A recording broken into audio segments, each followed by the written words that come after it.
Hello everybody, it's Nana Marie in Quebec City, and I was asked to go into more detail about the beings of light that came to visit me.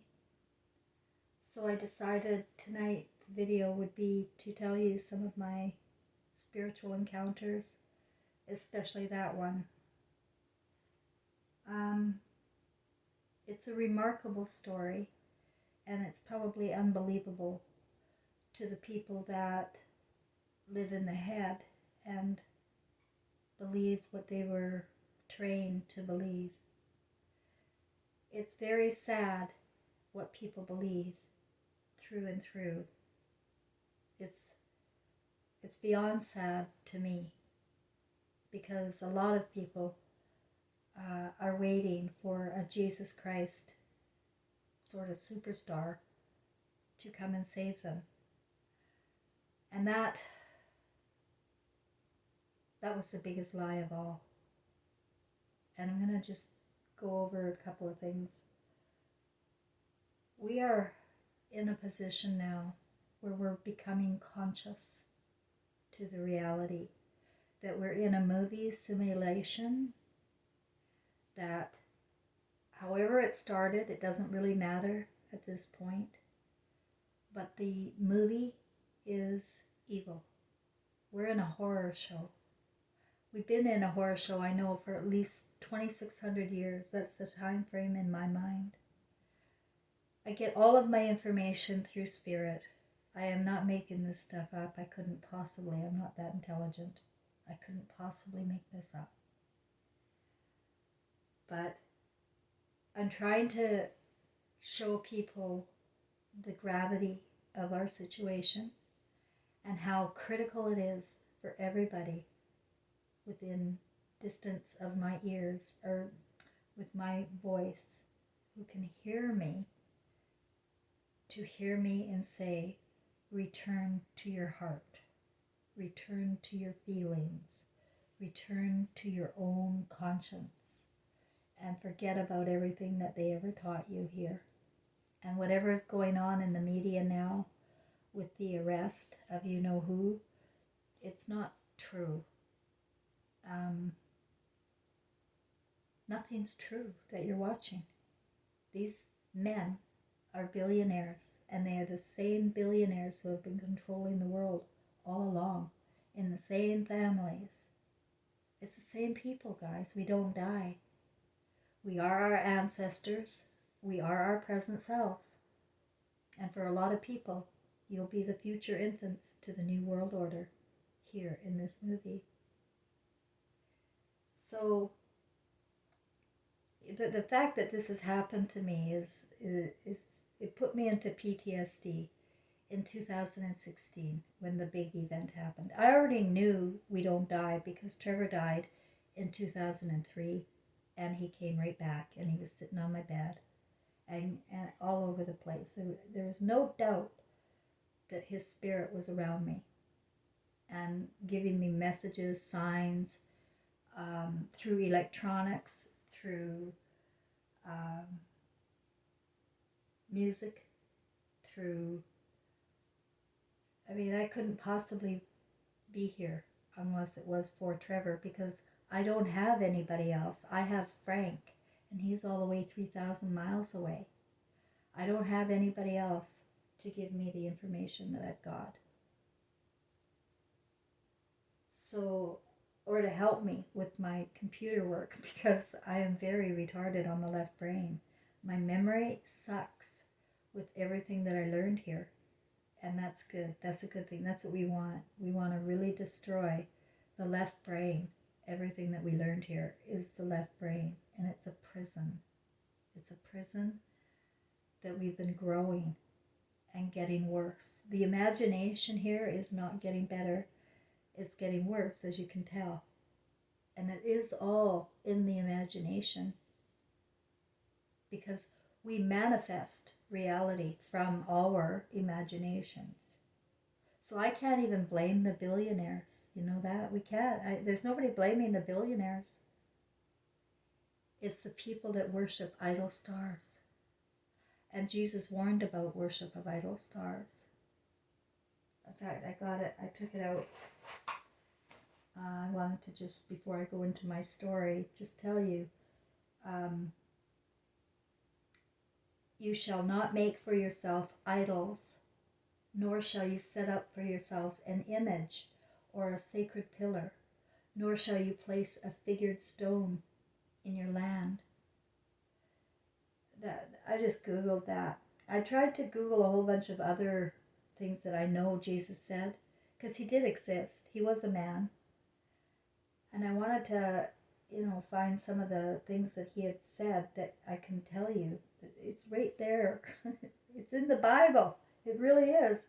And once you get to know who the real Jesus is, you know that he was Christ, like we all are. And he said that we're all Christ, of the Christ pie. We come from love. We come from God. And when we're here, consider your body, your house, your temple, yours.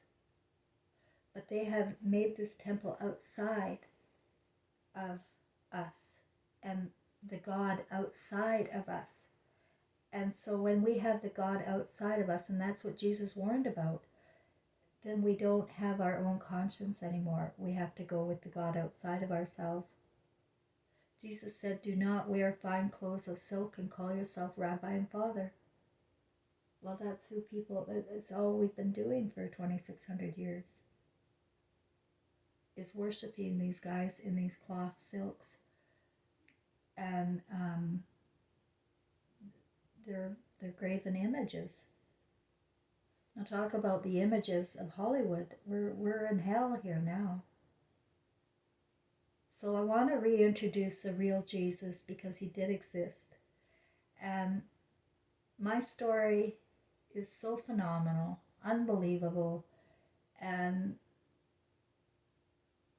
it took me all this time to believe in it.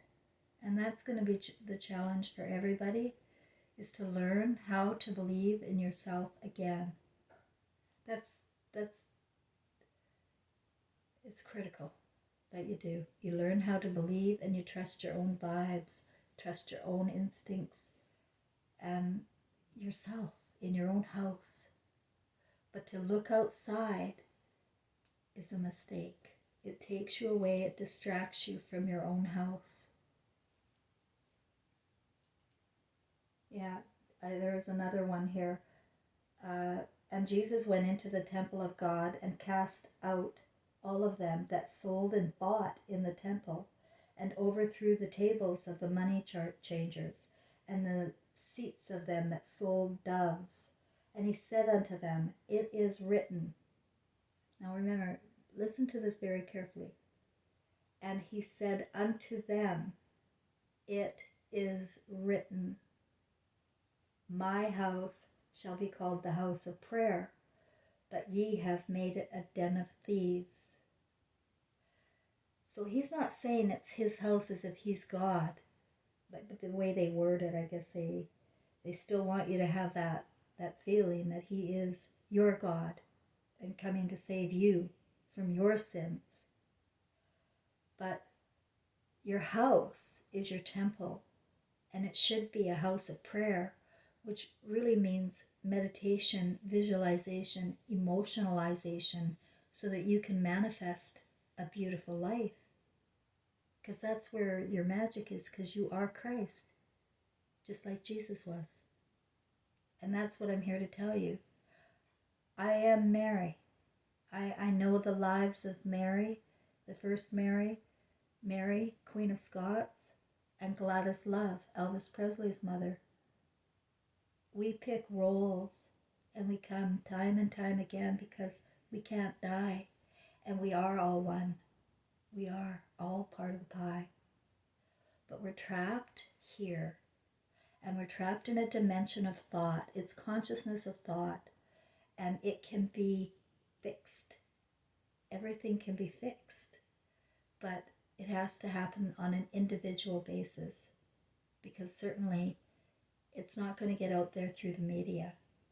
You know the eye symbol that they have all over the place? They have that eye symbol.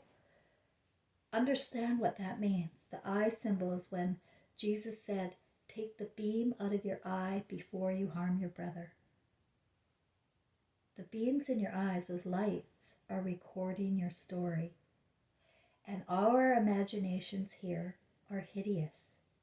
It started hideously when we believed that Eve was being punished by God. And we had instantly turned her sons off. We haven't had a mother for 2,600 years, really. We've had a father. We've had the Godfather.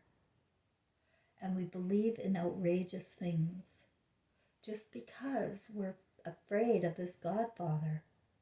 And we think because people wear these fine clothes, we think that that they're right. They're smarter than us. Nobody's smarter than you. No one is smarter than you when you use your right brain. But if you're living over in the left brain, you're a slave here. And you're worshiping somebody outside of yourself. And I just can't believe how this is going on. How many channels are revealing themselves to be Trump worshippers. You have to know that he is Jewish, pure Jewish. Yeah, I thought he would just converted, right? Because there was some kind. I saw him wearing the cap and kissing the wall. No, he is already, always has been Jewish. Many of them are, but they changed their names, and Trump changed his name too. Typically, they change their name to an English name. All of these people that are ruling us are the same people that brought in Judaism, and that's what Jesus came to debunk. So that's the real Jesus. Just say that. Had to get that out of the way before I tell you about my visit with the beings of light and how I know all of this stuff. I didn't just make it up, that's for sure. So it was in 2016, and I was a mess of a woman. I had lung cancer, a big black mass. They didn't diagnose lung cancer, but it was a big black mass on my lung I wasn't going to get fixed, and I got pneumonia. I knew it was the end, like I was just at the end.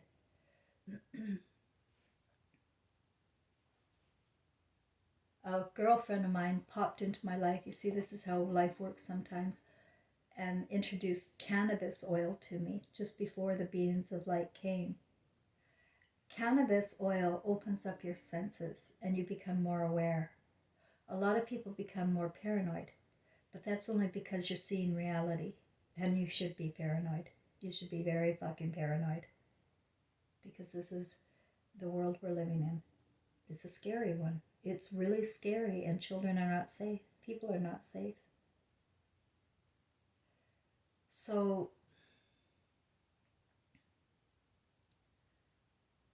I lost my granddaughter because Frank, the man that I was committed to, molested her. And I found out. I sent him to jail. He gave me his bank cards, and I lived off them for a few years, and until he got out in 2015.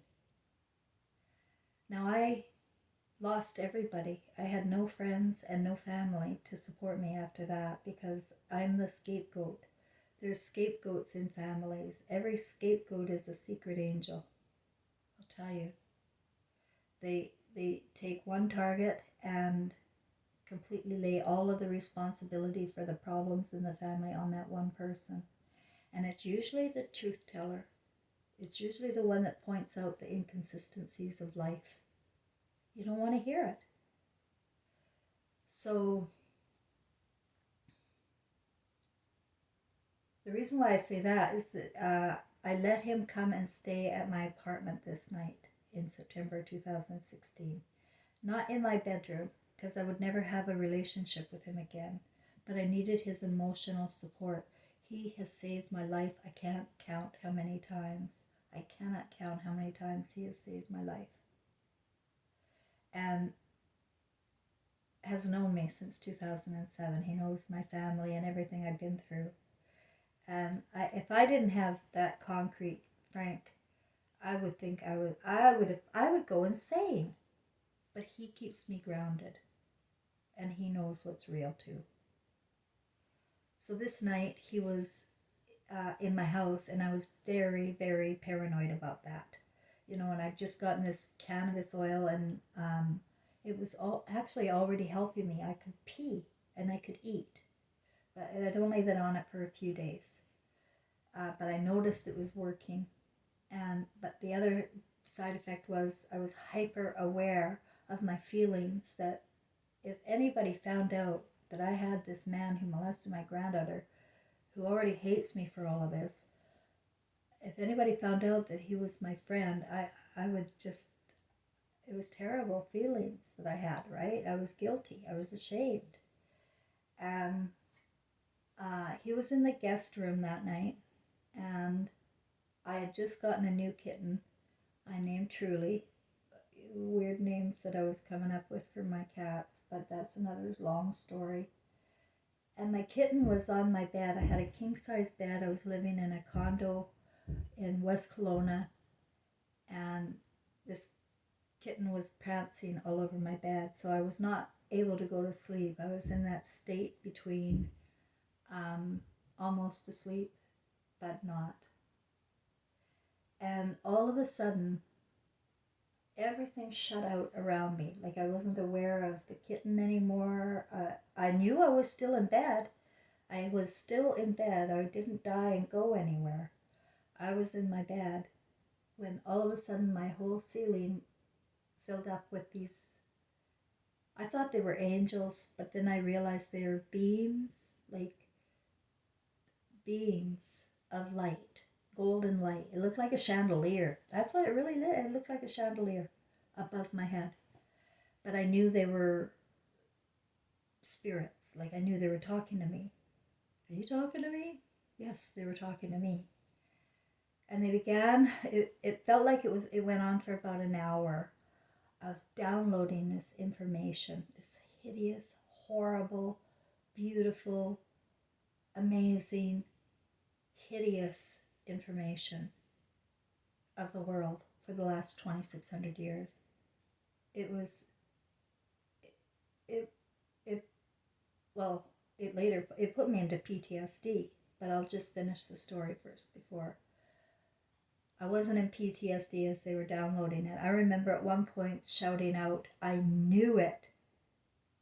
And that was, I'm sure, the point when I was seeing my movie and watching my husband molest my son, who only targeted me to marry for my son. And all of the times that I didn't see it. Like when you see your movie, at like the way I saw my movie,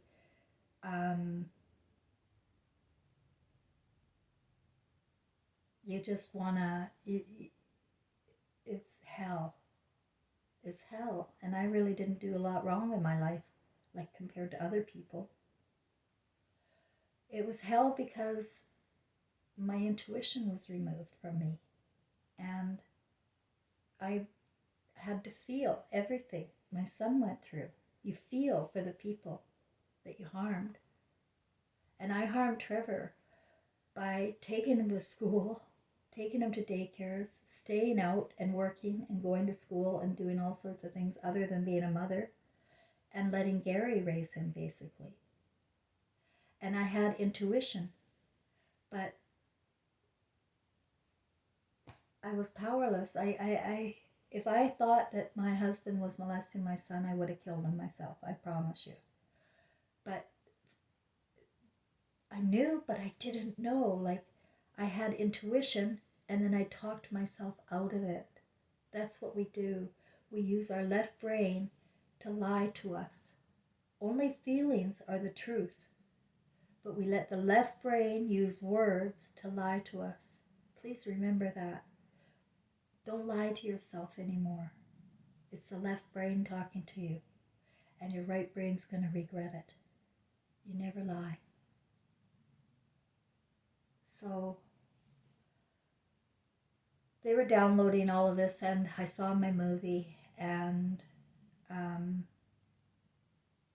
they did some work on my body. I didn't know what they were doing, but they did some work on my body. And then they were finished. And then over there by the window was Trevor, standing there, just like, not like the beams of light, but there, my son, there he was. And he was glowing. And he gave me a heart. What, the only best way to describe it is a heart orgasm. Like my heart was like pulsing, and it was love, and it was laughter. So much like we were like, I can't believe this, Trevor. Oh my God! Oh my God! Like he was here again. So he had,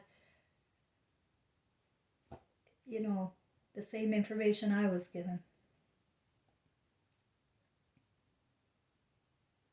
And then in the morning, the only thing I remembered, other than Trevor and that feeling, because I still feel it in my heart today, the only thing I remembered about what the beings of light, I knew they came. I knew they downloaded me with everything. I knew they did some sort of parts therapy with me. And I knew they told me to be prepared. Those are the only two words I remembered, be prepared. But I didn't remember any of the details. That came later when, as my consciousness began to unfold, it came. And it still comes. Like, I know my subscribers have been with me for a while, have seen, you know, how my consciousness has evolved. So things become easier to see and articulate too as I go along.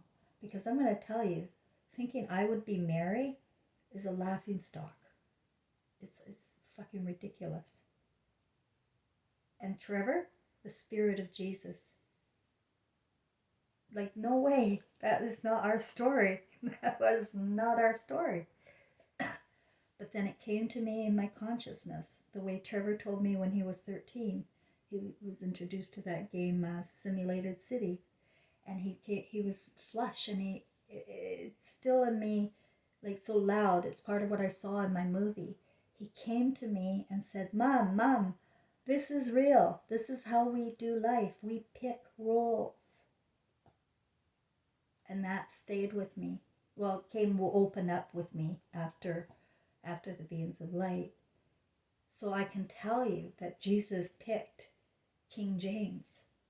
It was me. It wasn't even Jesus. It was me. I'm the creator here. I'm the one that creates. I picked to live in a castle. I thought that might work out. We are here to learn lessons. We are here to expose the evil in scripture and lords and castles. And she was an outcast, eh? Mary, Queen of Scots? Yeah, I know now. I didn't know anything about her before, but I sure know her now. And I know why I'm such a nutcase with a lot of things too. Because of her spirit. We carry forward our emotional stuff every time. And that's why we repeat it our lives over and over. And then Mary decided that she's going to have an idol star, and the idol star will change the world. Elvis Presley. And her first son, apparently, and it's true, died. He was a twin. I'm very keen on that story because my consciousness has unfolded to the part where my father is Elvis Presley's twin brother. When the twin died after birth or whatever, his spirit went to Star City. Yeah, really, Star City, Saskatchewan. And born on Easter Sunday, April 9th, 1939. And he was born into my grandmother, who is an amazing spirit. I've always known that, from Norway. And then Trevor was born 1 year after Elvis died. Elvis died after he saw his mother in the mirror in his bathroom. That's why he died. His mother was murdered by the military by heart attack. That is the reality that you don't see in the news.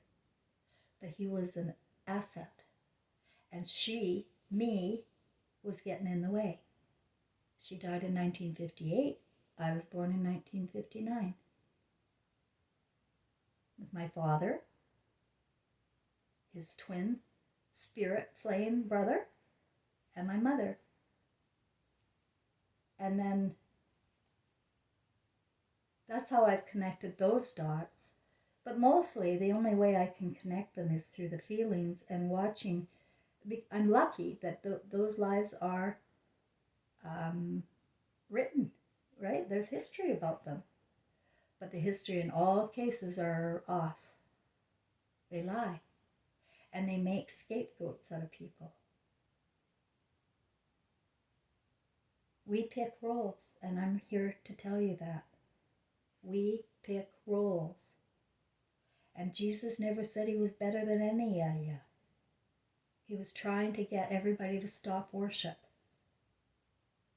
And now look at the worship with the idol stars. You send money to Trump. I just heard he got another $5 million from you. He didn't do anything. He didn't free anybody like Julian Assange. He didn't save anybody. He got us into trouble, big trouble. But now, because of the way media grooms our minds, he's the hero, he's the hero, he's the alternative, he's the alternative. This place is insane.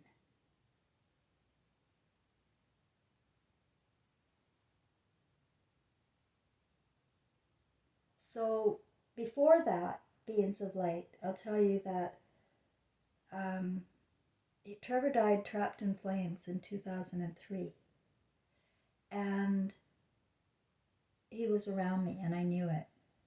And I had a friend who called me and asked me if I wanted a reading by a medium. Now, I was never interested in any of this. I was a Christian. So I wasn't really interested, but I already tried, in secret, I tried a medium online, and she was so full of shit. She said my mother had passed away, and she was there, and I thought, well, my mother is like 4 hours away and not dead. So this was in 2003, and she died in 2009. But this was special because it's part of my story and journey, and I want you to understand it as such. It's a planned story before birth. And so Rhonda had this mother-in-law. All of a sudden, Rhonda's getting married, and he's from England, and his mother is coming out to visit, and she's a famous medium in England. And she said, do you want to meet with her? And I said, yes. And this medium did things with objects. Like she said, because she didn't know who she was going to be reading for or what about. That's the way she has to have it. And so she said, bring 2 articles of clothing. Like one for, like I brought Trevor's baseball cap and my grandmother's little doily. So those 2 items I brought, see if she could feel any of them, because my grandmother was very near and dear to me in my heart, as well as Trevor.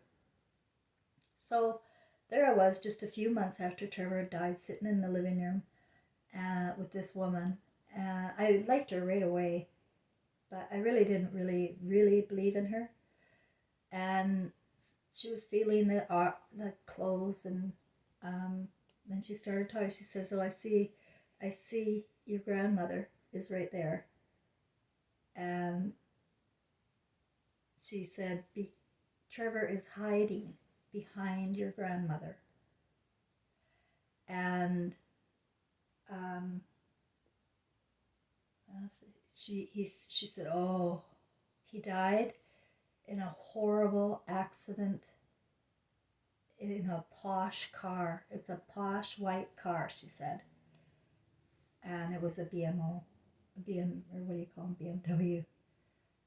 And she said, his spirit lifted right up out of that car while it was all going on.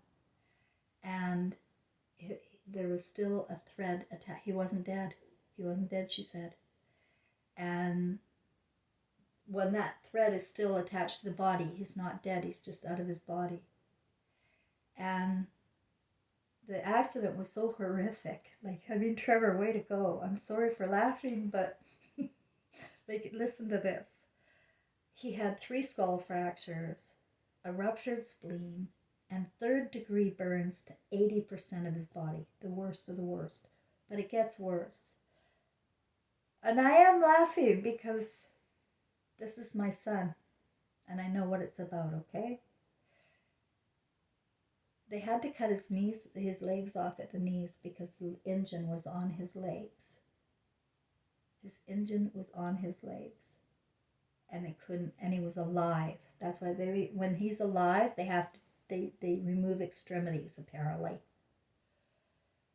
And he was still alive at the Edmonton Burn Hospital, where nobody knows this except me.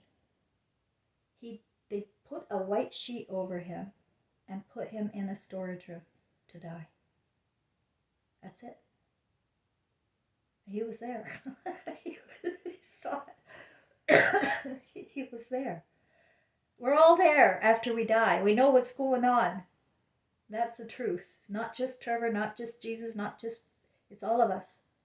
He saw what happened to him.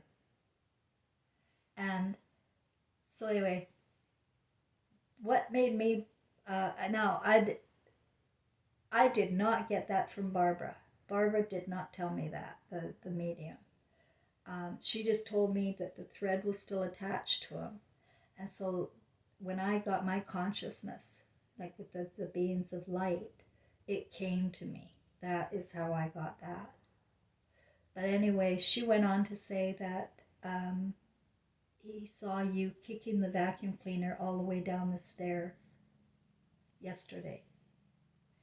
And that's when I knew it, because nobody knew that. I was upstairs on the 3rd floor smoking, and my husband was at work. My son was dead, right? And I hated people, and I just wanted to die, and God would never take me. So I dropped an ashtray, and I had to go all the way down to the basement to get the vacuum cleaner. You don't know this, but I always had a house cleaner. I didn't like housework, and I sure as shit didn't like vacuuming.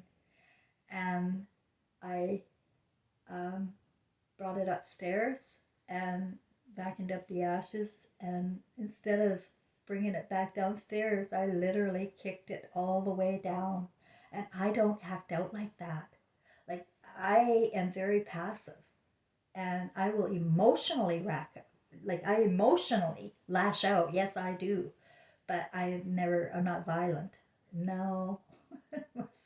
And when she said that, there's no more, it removed all doubt that my son was around. And so I had the feeling he was warning me to get out of the house, and that I was in danger. I really feel that I was in danger.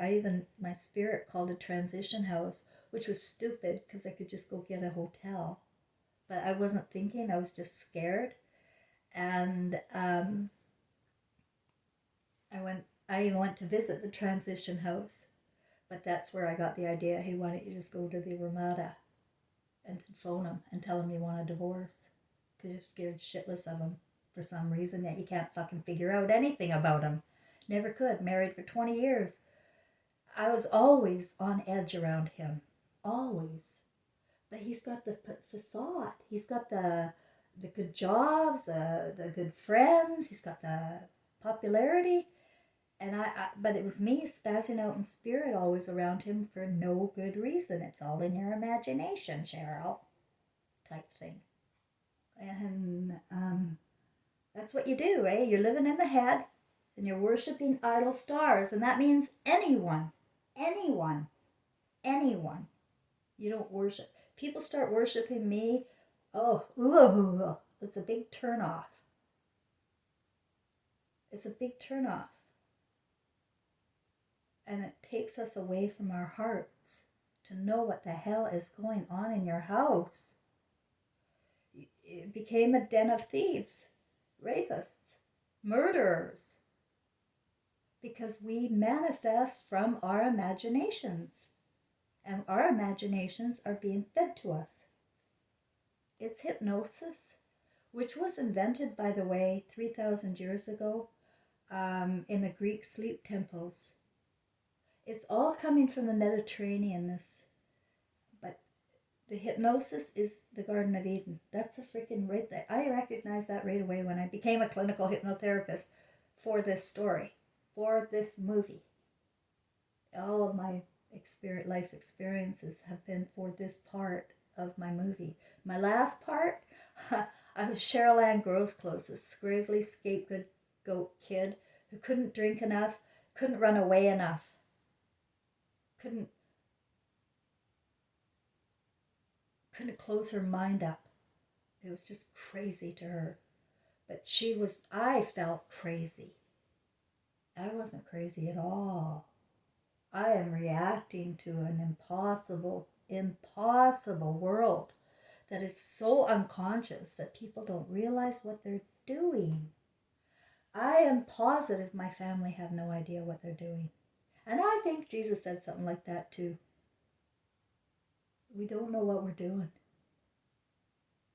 And we do know what we're doing. We don't know what we're doing, and we do know what we're doing. All we have to do is be self-aware of our life, of our movie, of who we've affected. Maybe people we don't know who we have affected. Both good and bad. Because I saw some of those near-death experiences, which is very similar to what I went through. Very similar. So some of them are garbage, though. They're trying to get you to believe in that outside God again. You know, yes, we come from God, but God's not up here. God's not here. So there's no point in even thinking about it here. You are the God you seek. If you're still worshiping that outside God and you're doing it for outside God, you're not feeling it. You're not appreciating it. You're not growing from it. You got to feel it. And if it's all done in the head, it's fake. Words are fake. It's all ash later, and you won't remember it. It has to come from the heart.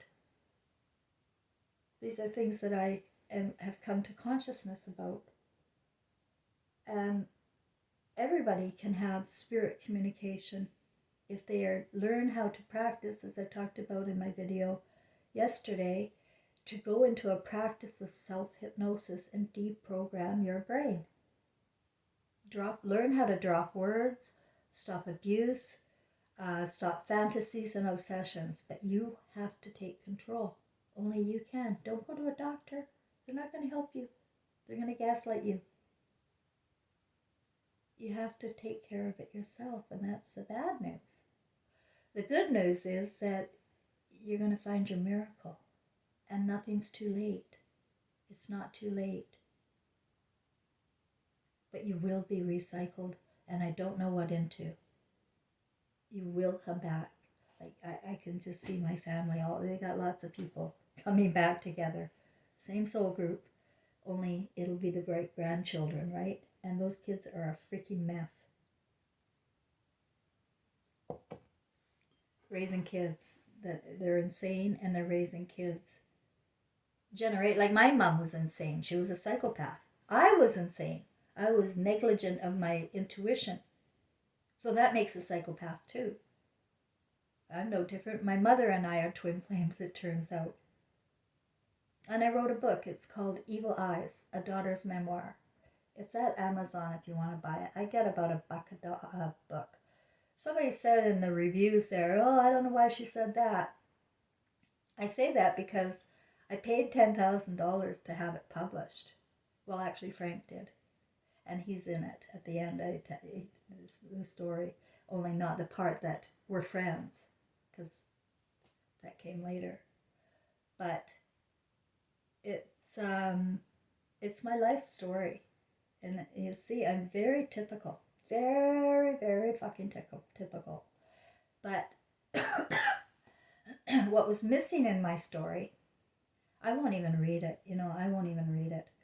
Me, because I feel so much now. I didn't feel my life before. I Now I have to live in sorrow. Sorrow is the seat of love. But now that I have my feelings back, and I can see what they did to me, how they lied, how they abused me emotionally, and twisted things to make me look so fucking ugly. I am so ugly, like, ew. And the way they think of me is horrible. I know now. And especially that they're getting away with it all life long. I'm 63 now already. So people are blinded to what they're doing to their family members, and that they don't know anything. They don't know anything. When you live in the head, you don't know anything. You have to be able to feel people to know things. And they won't feel me. They can't feel anything. They're robots already. They're empty.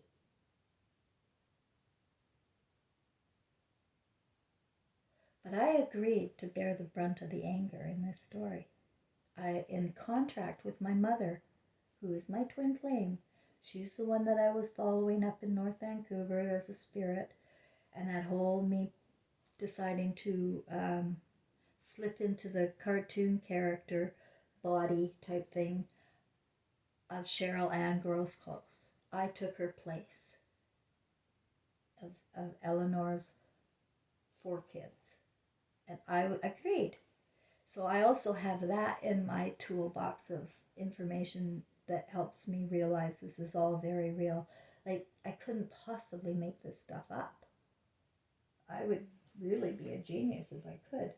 But what I am doing though, I will be honest, I let my imagination be free, right? I won't say anything if it feels off or wrong. I won't even say it. It won't come out of me. But I will freely say things that sound absolutely ridiculous to me, and then come to find out it was true.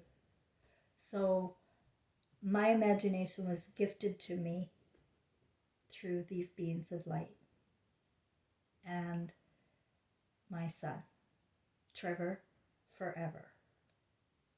I've had one more thing to add before I close. After I saw Barbara and I knew Trevor was around, I still didn't communicate with him. I just didn't, I didn't know how. Like, what? I didn't really get it, the spirit world. But it really is literally true. They can read your thoughts. And I felt he was trying to get me out of the house. And for some reason, my spirit just, it left. I left Gary. I went to the Okanagan of British Columbia. And Trevor was there. And their same lamp going off and on, all the stuff, all the same old stuff all the time. And then I began to date Frank. And Trevor was there with the electricity going on and off. And my granddaughter, right? And they see it all. And, but I sat, because my thinking wasn't connected to his feelings, I didn't know. I was not connected to his feelings at all anymore. We were bonded broke. You have to be bonded with your kids and your parents. You really do. And this was broke. And I didn't feel Trevor at all. I was in my head.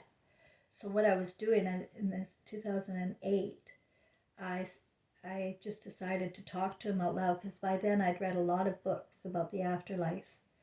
And I was worried that he was earthbound, which he was. And I said, there's got to be a light, Trevor. I'm so worried about you that you're earthbound, but I know there's got to be a light. Now, I didn't even know what I was talking about, right? What do I know? But it's just what I felt to tell him. And then that was it. Boom. Just like that. Never heard and felt nothing. He was gone. He really did leave. And it was that night when the beings of light came in 2008 16 that Frank was in the other room. And I was so scared, and they came and they not only relieved me of my shame on that, they gifted me with him. Frank is really, without Frank, I would be on the streets somewhere. I went homeless from British Columbia, like with 2 suitcases, lost all 58 years of all of my furnishings and things. Tried to give it away, no. Tried to give it to Caitlin, no. Just the china, please. You know, it's just a contempt for me. And my sister there in Alberta wouldn't even help me. Not only not help me, but scream at me that I'm pathetic. Twisted, really, really twisted people. And that's my family, and I'm afraid that is humanity. That is what we've turned into here. And I'm talking as Mother Mary and Cheryl Ann Grosclose.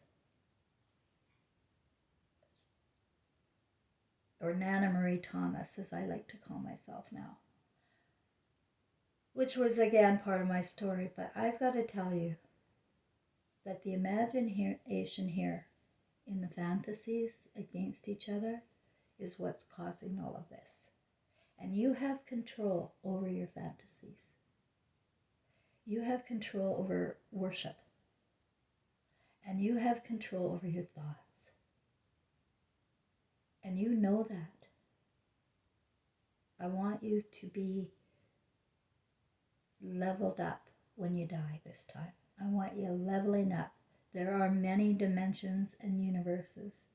And I feel that very strongly. I feel it confirmed from the near-death experiences I've been watching. There are many levels of consciousness.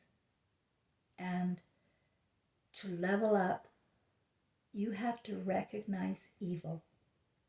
If you can't, like I can in my family, right? And nobody can. They can't recognize what these 3 in the family did to me. The hundreds others of them, they can't see it. They're too good at people. And I'm too crazy.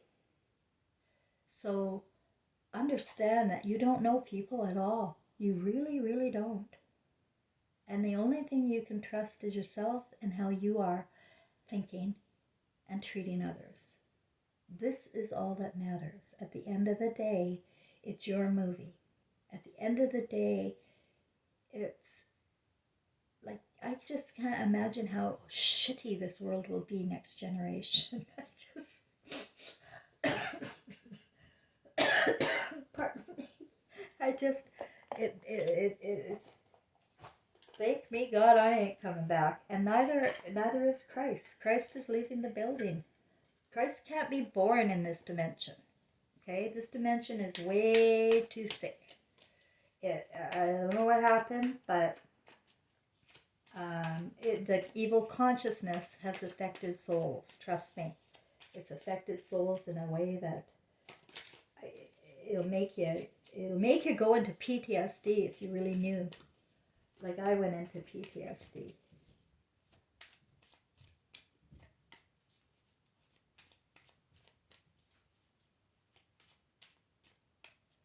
The card's not falling. I just want to close with everybody has their own unique story. Everybody has their own movie that they're playing out.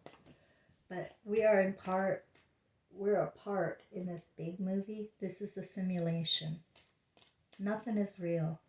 Like all of the lies, like it's not lies. I call it just fiction. It's all fiction. Everything to do, whoops, there's one. Everything to do with it is just fiction.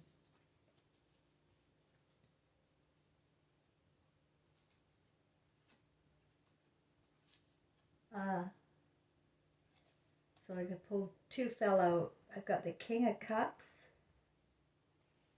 And there I got Jesus with his back turned. Waiting for you. Waiting for you.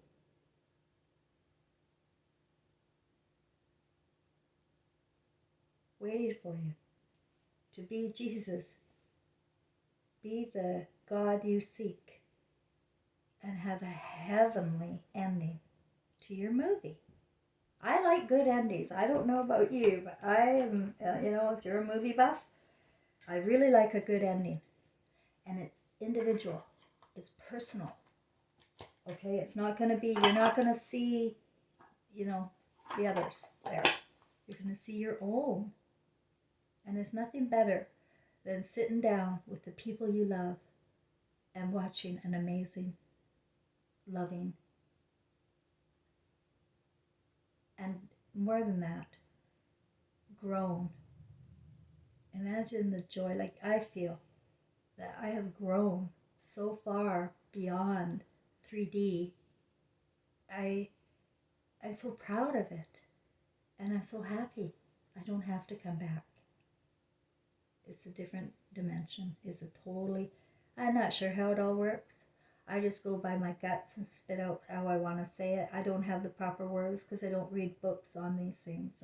Everything I get is coming from me, and me agreeing with the near-death experience people.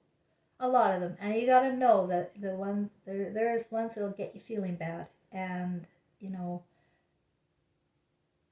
about God judging you.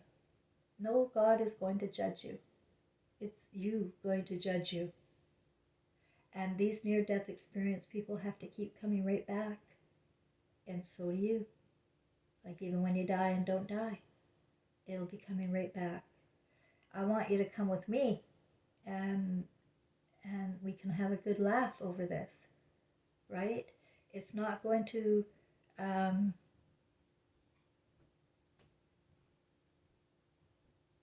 it's not going to be like here at all. It's brighter. There's more color. I mean, the colors are so brilliant and bright. And we live in a manifested world. We can manifest out of we create. But here, our imaginations are in a trap, and they're in a tunnel, and it's a bad tunnel. And the only way to get out of the tunnel and that reincarnation trap is to evolve emotionally. Recognize yourself and your conscience and what is really important to you. What is at the end of the day, and learn how to go into yourself with that. Self-hypnosis is to deprogram the images and words that you have programmed into your brain you don't want anymore. It doesn't serve you anymore to think like that. And let me remind you, you can't change anybody else. I can't change you. And Jesus can't save you. He cannot save people from their own feelings, because you are part of the pie. We all have the same feelings. At the end of the day, it's love and joy and laughter. But the problem is going to be for a lot of people, and that's okay, is sorrow is going to be felt more than love, like more than the joyful part of love. It'll be sorrowful. And so it should be. And I suggest we all have a baptism of tears. Baptism of tears over what we become when we read fantasies and believe in outside gods that demonize women right off the bat and tell you that they're going to free you from slavery. What kind of slavery? No, we became slaves then. Then we became slaves.